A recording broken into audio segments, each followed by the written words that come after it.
In the heart of a quiet valley, surrounded by golden fields that stretched as far as the eye could see, stood Willow Creek Farm. This wasn't just any farm. It was a piece of history, passed down through 5 generations of one family. The soil beneath their feet had been tilled with care, the crops nurtured with love, and every inch of the land carried stories older than anyone alive today. The farm didn't belong to just anyone.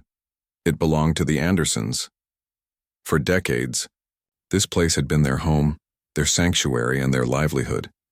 Harold Anderson, the patriarch of the family, had spent his entire life working on this land. He woke up before sunrise every day, walked the fields with dirt under his nails, and taught his kids everything he knew about farming. His son and daughter grew up playing in the barn, chasing chickens, and learning the value of hard work. To them, Willow Creek wasn't just a farm. It was a part of who they were. But times were changing. Big corporations were swallowing smaller farms all over the country. One company, Corp Inc., kept knocking on Harold's door, offering him millions to sell his land. They promised modern equipment, better profits, and an easier life. But Harold wouldn't budge. "This land is more than money," he'd say firmly. "It's my family's legacy, and I won't let anyone take that away." Despite his determination, Harold couldn't fight time forever. At 68 years old, he passed away suddenly, leaving behind not only his children, but also the weight of protecting the farm. News of his death spread quickly through the tight-knit farming community. Neighbors came from miles around to pay their respects at the funeral, bringing casseroles, flowers, and heartfelt condolences. Everyone agreed. Harold was a good man, the kind you don't meet often anymore. On the morning of the funeral, the sky was clear, and the air smelled fresh like earth after rain. The small church where the service was held barely fit everyone who showed up. Inside, people shared memories of Harold, how he always lent a hand when someone needed help, how he could fix anything with duct tape and patience, and how his laugh could fill a room. Outside, reporters gathered too, capturing the scene for local news. It was supposed to be a simple story about rural America coming together during tough times. But something strange caught the attention of Harold's daughter. As she greeted guests outside the church, she noticed unfamiliar faces lurking near the edges of the crowd. These weren't farmers or neighbors. They looked out of place, dressed in sharp suits and polished shoes. When she asked one of them why they were there, he simply said, "We're here representing Corp." Her stomach sank. Why would a massive corporation send representatives to her father's funeral? As the service ended and mourners began heading back to the farm for lunch, Harold's kids prepared to return home themselves. They were still reeling from their loss, trying to wrap their heads around what lay ahead. Little did they know, Corp wasn't done with Willow Creek Farm, not even close. What happened next would change their lives forever, turning grief into anger and sparking a battle they never saw coming. The funeral procession made its way back to Willow Creek Farm, a slow line of cars trailing behind the hearse. The farm felt different now, emptier, quieter, as if it already missed Harold's presence. His son and daughter walked side by side, their steps heavy with grief. They weren't ready for this. No one ever is when they lose someone so central to their lives. But they knew what had to be done next, sorting through Harold's belongings, finalizing his will, and figuring out how to keep the farm running without him. As guests mingled near the barn, sharing stories and eating food brought by neighbors, something unusual started happening outside. A low rumble echoed in the distance, growing louder with each passing second. At first, no one paid much attention. They figured it was just a tractor or maybe a delivery truck coming down the road. But then over the hill appeared a fleet of bulldozers. Their massive blades glinted in the sunlight as they rolled onto the property, leaving deep tracks in the soft soil. Panic rippled through the crowd. People dropped their plates and rushed toward the commotion. The son stepped forward, his voice rising above the chaos. "What are you doing here?" he demanded, addressing the foreman overseeing the operation. The man didn't even flinch. Instead, he pulled out a clipboard and held up a stack of papers. "We're here to take possession of the land," he said matter-of-factly. "You're Father signed it over to us months ago." The words hit like a punch to the gut. The daughter froze, her mind racing. She remembered her father refusing Agricorp's offers time and again. He'd sworn he'd never sell. Not even for all the money in the world. So why was this stranger claiming otherwise? She pushed past the workers, demanding answers, but they ignored her. Bulldozers tore into the fields, flattening crops that had taken months to grow. Fences were ripped apart, scattering livestock. It was as if the farm itself was screaming in protest. Frustrated and desperate, the siblings retreated inside the house to search for proof. If their father had truly sold the farm, there would be documentation somewhere, contracts, signatures, anything. They rifled through drawers and boxes, their hands shaking as they flipped through old files. That's when they found it. A deed bearing Harold's signature, dated just last year. The ink looked fresh, almost too perfect, and the E handwriting didn't quite match his usual scrawl. Something wasn't right. While they tried to make sense of what they'd discovered, another thought struck them. Earlier that day at the funeral, they'd noticed those men from Agricorp lingering around. One of them had been seen slipping something into Harold's coffin before it was sealed. The realization sent chills down their spines. Could the real deed still be inside? Was it possible their father had hidden it there to protect it? With no other options left, they decided to act. Exhuming a loved one's coffin is a painful decision, one no family should have to face, but desperation drove them forward. They called local authorities and explained the situation, showing them the suspicious documents and pleading for help. News spread quickly, drawing reporters and curious onlookers to the scene. Cameras rolled as the casket was carefully opened, revealing not only the truth but also a handwritten note tucked inside. The note was short but powerful. In shaky handwriting, Harold explained everything. He'd uncovered Agricorp's scheme months earlier, a plan to forge his signature and seize the farm. Knowing they'd stop at nothing, he hid the original deed in the safest place he could think of, his own coffin. He ended the letter with a plea to his children. Don't let them win. Fight for the land. Fight for our legacy. The discovery sent shockwaves through the community. Neighbors who'd always admired Harold's stubbornness now understood why he'd been so determined to resist Agricorp. Friends rallied around the family, offering support in whatever way they could. Meanwhile, news outlets picked up the story, dubbing it the funeral scandal and shining a spotlight on corporate greed. Experts estimated the farm's true value at $40 million, making the stakes higher than anyone had imagined. For the son and daughter, the betrayal cut deeper than any bulldozer blade. Their father had spent his life protecting this land, only to have it stolen out from under them, even in death. But anger soon gave way to resolve. Armed with evidence and fueled by memories of their father, they vowed to fight back. This wasn't just about reclaiming their property. It was about standing up to a system that preyed on vulnerable families. And as cameras captured every moment, the entire nation watched, waiting to see whether justice would prevail.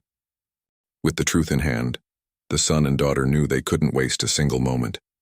The sight of their father's coffin being opened would stay with them forever, a mix of heartbreak and hope swirling inside. But there was no time for tears now. They had a fight on their hands, and every second counted. The note Harold left behind wasn't just a message, it was a call to action. It told them exactly what Agricorp had done, forging his signature, lying about the sale, and planning to destroy everything he'd worked for. For years, Harold had fought quietly, refusing offers and keeping the farm safe. Now it was their turn to carry the torch. But how do you take on a giant like Agricorp, a company that could afford armies of lawyers, lobbyists, and PR teams? They started small, reaching out to people they trusted. Neighbors who'd known Harold for decades were quick to offer help. One farmer lent them his old truck so they could drive into town without drawing attention from Agricorp's watchful eyes. Another neighbor, a retired school teacher, helped them draft a press release to send to local newspapers. Word spread fast. By the next morning, reporters were camped outside the farmhouse, cameras rolling as the siblings explained what had happened. The footage of the bulldozers tearing through the fields went viral almost instantly. People across the country watched in disbelief as corporate machinery destroyed crops that had taken months to grow. Social media lit up with outrage. Hashtags like Cider Save Willow Creek and Stop Corporate Greed trended nationwide. Strangers thousands of miles away shared posts, sent messages of support, and even donated money to help cover legal fees.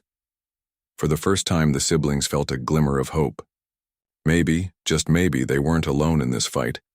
But while public opinion swung in their favor, Agricor wasn't backing down.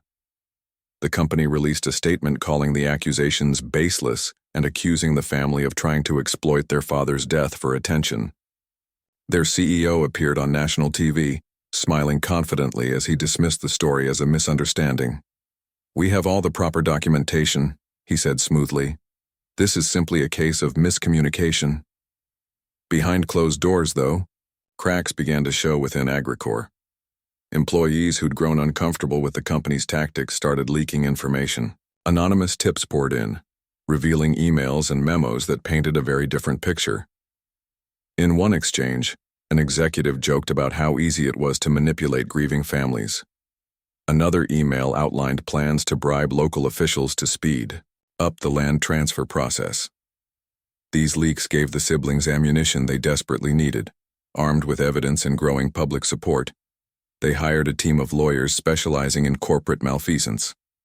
The lead attorney, a grizzled veteran of high-stakes cases, listened intently as the siblings recounted their story. When they showed him the forged deed and the note from Harold's coffin, his expression hardened. "This isn't just about your farm anymore," he said firmly. "It's about setting a precedent. If we don't stop them here, they'll keep doing this to other families." As preparations for the legal battle ramped up, life on the farm became surreal. News vans lined the driveway, reporters knocking on the door at all hours. Supporters arrived daily, bringing food, supplies, and words of encouragement. Some came to protest, holding signs that read, "Respect the land" and "Justice for farmers."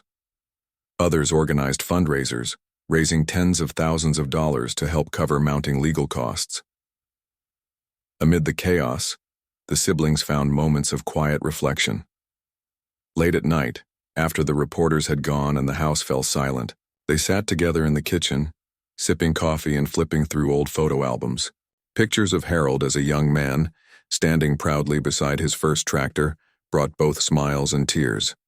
There were photos of family picnics in the fields, holiday dinners around the worn wooden table, and countless snapshots of sunsets over the golden wheat. Each image reminded them why they were fighting, not just for themselves, but for the generations who came before and those yet to come. One evening, as they pored over documents with their lawyers, they stumbled upon something unexpected. Surveillance. Footage from the funeral. Someone had captured video of the Agricor executive slipping the folder into Harold's coffin. The clip was grainy, but clear enough to identify the men involved. It was a breakthrough moment, proof that Agricor had tampered with the burial itself. "This changes everything," their lawyer said, leaning back in his chair. "With this kind of evidence, we can expose their entire operation." The siblings nodded, determination burning in their eyes. They knew the road ahead wouldn't be easy. Agricor had deep pockets and powerful allies, but they also knew something else. They had the truth on their side. And sometimes the truth is the most powerful weapon of all. As the days turned into weeks, momentum continued to build. More whistleblowers came forward, sharing damning details about Agricor's practices. Farmers from neighboring states reached out, sharing similar stories of intimidation and fraud. What started as a personal tragedy was turning into something much bigger, a movement to protect small farms from corporate greed. For the first time since their father's passing, the siblings allowed themselves to feel a spark of optimism. They didn't know what the future held, but they knew one thing for sure: they wouldn't give up. Not now, not ever. Because Willow Creek Farm wasn't just a piece of land. It was a symbol of resilience, love, and the unbreakable bond between a family and their roots. The courtroom was packed to the brim on the first day of the trial. Reporters jostled for seats, cameras flashing as the judge entered and called the room to order. Outside, a crowd gathered, holding signs that read, "Justice for Farmers," and "Stop Corporate Greed." The atmosphere buzzed with tension. This wasn't just about one family's fight anymore. It had become a symbol of something much bigger. Inside, the siblings sat side by side at the plaintiff's table, their faces pale but resolute. They'd spent months preparing for this moment, poring over documents late into the night, meeting with lawyers, and reliving painful memories. Now, as they faced Agricorp's polished team of attorneys, they felt a mix of fear and determination. This was their chance to set things right, to honor their father's legacy and protect not only their farm but also countless others who might face similar threats in the future. Agricorp came out swinging. Their lead attorney stood confidently, his voice smooth and commanding. He painted a picture of a straightforward business deal gone awry, a grieving family misunderstanding paperwork and lashing out against an innocent corporation. "This is nothing more than a tragic miscommunication," he insisted, gesturing toward the forged deed. "We followed all legal protocols." But the siblings' lawyer wasn't fazed. A seasoned veteran of corporate battles, he knew how to spot deception from miles away. With calm precision, he began dismantling Agricorp's narrative piece by piece. First, he presented the evidence: the surveillance footage showing executives slipping the folder into Harold's coffin, the emails revealing plans to bribe officials, and the whistleblower's testimonies exposing systemic corruption within the company. Each revelation sent ripples through the courtroom, leaving Agricorp's representatives visibly uneasy. One particularly damning piece of evidence came from a former employee turned whistleblower. She took the stand, her hands trembling slightly, as she recounted years of unethical practices. "They called it land acquisition strategy," she explained, her voice steady despite her nerves. But really it was bullying. If someone didn't want to sell, they'd find ways to pressure them. Threats, fake offers, even forging signatures. It didn't matter who got hurt along the way. Her testimony struck a chord with everyone in the room, especially the jury, whose expressions grew increasingly grim. As the trial dragged on, the siblings found themselves caught between moments of triumph and overwhelming exhaustion. On good days, they left the courtroom feeling hopeful, buoyed by public support and small victories in cross-examinations. But on bad days, the weight of everything threatened to crush them. They'd lie awake at night, replaying every argument, every accusation, wondering if they were strong enough to see this through. Their neighbors became their lifeline during these tough times. Every evening, after hours of grueling court sessions, they'd return home to find meals waiting for them: casseroles, pies, soups, all made with love by people who cared deeply about their cause. One farmer showed up with fresh eggs and a handwritten note that read, "Keep fighting, we're with you." Another brought tools to repair the fences torn down by Agricorp's bulldozers. These acts of kindness reminded them why they were doing this, not just for themselves, but for their entire community. Public opinion continued to swing heavily in their favor. Social media campaigns gained momentum, with hashtags like Donner Farmers First trending nationwide. Celebrities and activists joined the conversation, amplifying their story to millions. Even politicians started speaking out, calling for investigations into Agricorp's practices. The pressure mounted, forcing the company to scramble for damage control. Their once confident CEO appeared less assured in interviews, his answers evasive and defensive. Behind the scenes, however, the battle was far from over. Agricorp launched counterattacks, filing motions to dismiss the case and accusing the siblings of defamation. Their lawyers worked tirelessly to block each attempt, often staying up until dawn to prepare rebuttals. The stress was relentless, but the siblings refused to back down. They remembered their father's words: "Some things are worth fighting for." And this was definitely one of those things. One pivotal moment came when the judge ruled that the forged deed would be admitted as evidence. It was a major blow to Agricorp, whose attorneys had tried desperately to keep it out of the trial. The siblings exchanged a quick glance, relief washing over them. For the first time, it felt like the tide might actually be turning in their favor. As the weeks went by, the trial became a roller coaster of emotions. There were days filled with frustration when Agricorp's lawyers seemed unbeatable, but there were also moments of pure vindication, like when the jury gasped audibly after hearing a recording of an executive casually discussing how to exploit grieving families. Slowly but surely, the truth was coming to light. By the time closing, arguments arrived. The courtroom was electric with anticipation. The siblings' lawyer delivered a passionate speech, reminding the jury of what was at stake. "This isn't just about a piece of land," he said, his voice ringing with conviction. "It's about justice. It's about protecting hardworking families from being trampled by greed. And most importantly, it's about honoring a man who gave his life to preserve his family's legacy." When Agricorp's lawyer took the stand, his tone was noticeably subdued. Gone was the confident bravado from earlier in the trial.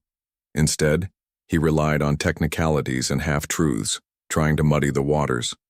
But it was too late. The damage had been done. The mountain of evidence against Agricorp was insurmountable. As the judge instructed the jury to begin deliberations, the siblings stepped outside for some air. The sun was setting, casting a warm golden glow over the fields of Willow Creek Farm.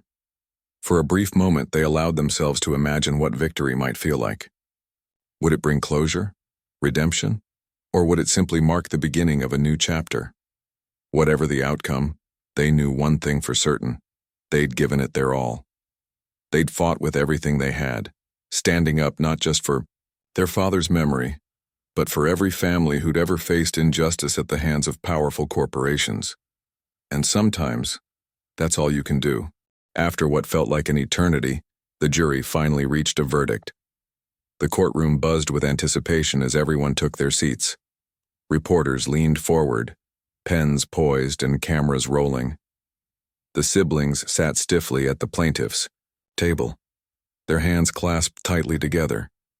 They hadn't slept much the night before, their minds racing with what-ifs.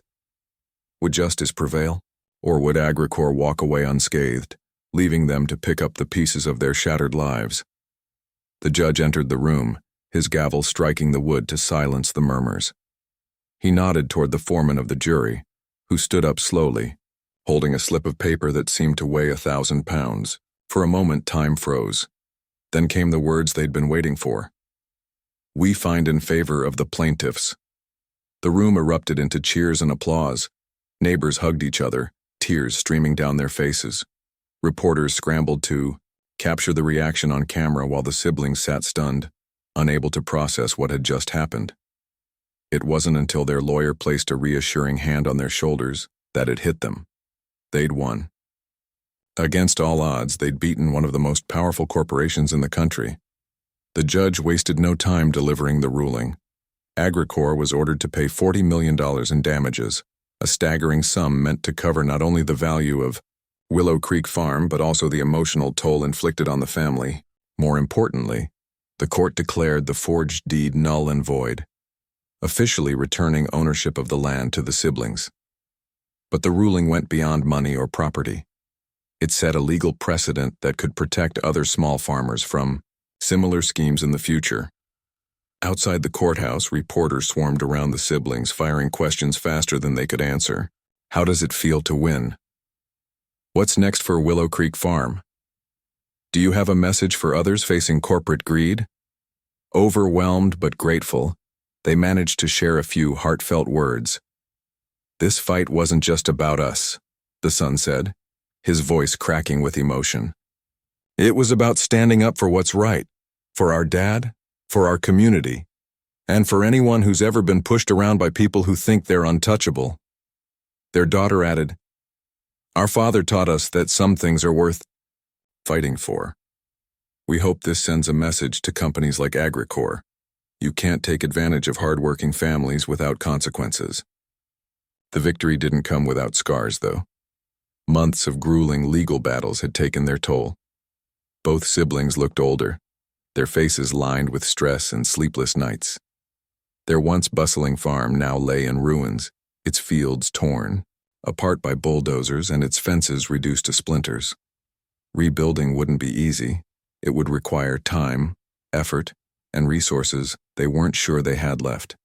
Yet, Despite the challenges ahead, there was a renewed sense of purpose in their eyes. They weren't just survivors anymore, they were warriors. Back at Willow Creek, neighbors rallied to help restore the farm. Volunteers poured in from nearby towns, bringing tools, seeds, and supplies.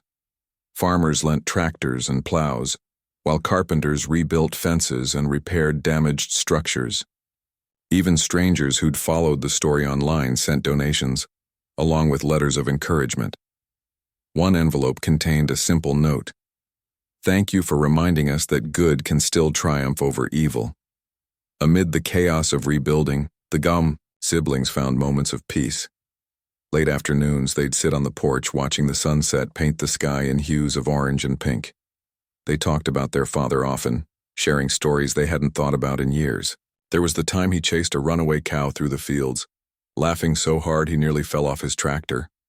Or the summer storm when he stayed up all night baling hay to save the harvest. These memories brought both smiles and tears, grounding them in the love that had driven this entire fight. But the battle wasn't entirely over yet. While the court's decision dealt a massive blow to Corp, the company wasn't going down without a fight. Within days, they filed appeals, claiming procedural errors and demanding a retrial. Their lawyers argued that the jury had been swayed by public opinion rather than facts.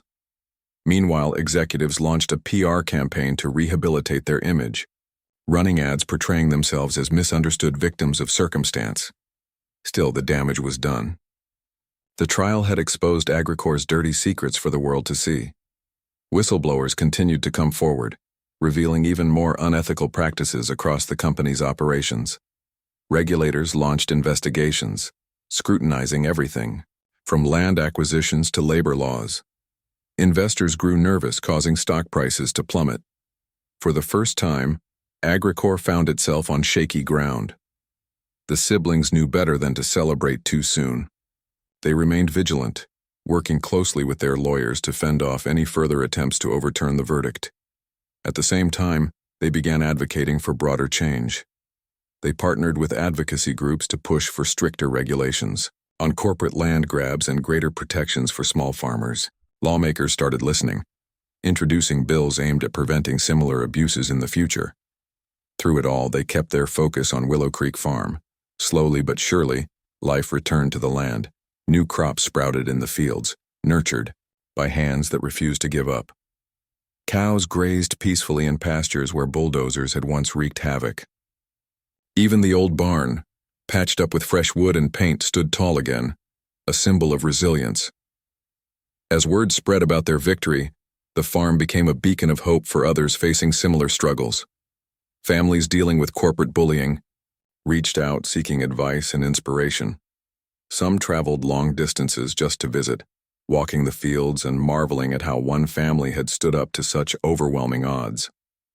The siblings welcomed them warmly, sharing their story and offering whatever support they could. One visitor, a widowed farmer from another state, summed it up perfectly. "You didn't just save your farm, you gave us all courage to keep fighting, for ours." Those words stuck with them, reinforcing why they'd endured so much pain and hardship. This wasn't just about reclaiming land.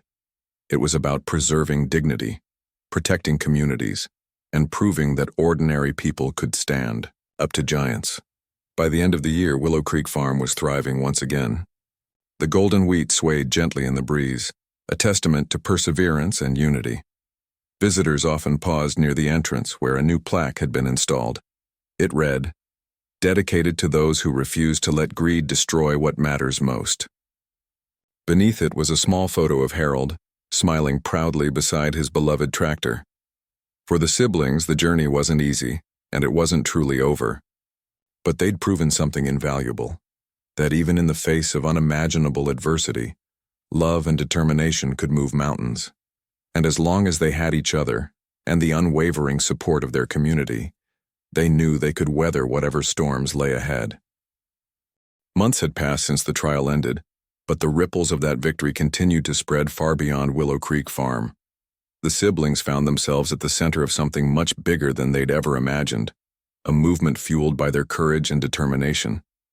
People from all walks of life reached out, sharing stories of their own battles against powerful corporations. Some were farmers fighting to keep their land. Others were small business owners trying to protect their livelihoods. What united them was a shared belief that no one should be crushed under the weight of greed. For the siblings, life slowly began returning to some semblance of normalcy. The fields were thriving again, thanks to the hard work of neighbors, volunteers, and even strangers who showed up unannounced with tools in hand. Corn grew tall, wheat swayed gently in the breeze, and the animals grazed peacefully, as if nothing had changed. Yet everything had changed. The farm wasn't just a place anymore. It was a symbol of hope, resilience, and the power of standing together. Every morning they woke early, stepping outside to breathe in the fresh country air. It was peaceful now, a stark contrast to the chaos that had consumed their lives for so long. But peace didn't mean forgetting. Every corner of the farm carried memories, some joyful, others painful. They often walked through the fields where bulldozers had torn apart their father's crops, feeling both sadness and pride. Sadness for what had been lost, but pride for how far they'd come. One day, while sorting through old boxes in the barn, they stumbled upon a stack of letters sent by supporters during the trial. There were hundreds of them, each filled with words of encouragement, gratitude, and solidarity. One letter stood out, a child's drawing of a farmhouse surrounded by smiling stick figures. At the bottom, scrawled in crayon, were the words, "Thank you for saving farms like ours." Tears welled up in their eyes as they realized the impact their fight had made, not just locally, but across the nation. Inspired by these messages, they decided to host an event at the farm to bring people together. They called it Harvest of Hope, inviting families, farmers, activists, and anyone touched by the story to celebrate resilience and community. News of the gathering spread quickly, drawing visitors from neighboring states and beyond. On the day of the event, the farm buzzed with energy. Children ran through the fields, musicians played lively tunes, and tables groaned under the weight of homemade pies, casseroles, and fresh produce. At the heart of the celebration was a ceremony, honoring those who'd fought alongside them, the whistleblowers who risked their careers, the lawyers who worked tirelessly, and the countless supporters who stood by them when things felt darkest. The siblings took turns speaking, their voices thick with emotion as they thanked everyone for believing in their cause. "This isn't our victory alone," the son said, looking out at the sea of faces. "It belongs to every person who refused to stay silent." The daughter added, "Our dad always said this farm was more than just dirt and crops. He was right. It's about connection, to the land, to each other, and to something bigger than ourselves. That's what we're here to protect." As the sun set over Willow Creek, casting golden light across the fields, there was a sense that the farm, and the family, had been reborn. The scars of the past remained, but they were reminders of strength rather than defeat. For the first time in years, the siblings allowed themselves to dream about the future. They envisioned turning part of the property into a resource center for struggling farmers, offering legal advice, financial assistance, and emotional support. They dreamed of hosting workshops, teaching sustainable farming practices, and creating a space where communities could unite to tackle shared challenges. Meanwhile, Agricor struggled to recover from the fallout. Investigations uncovered widespread corruption within the company, leading to lawsuits, resignations, and plummeting profits.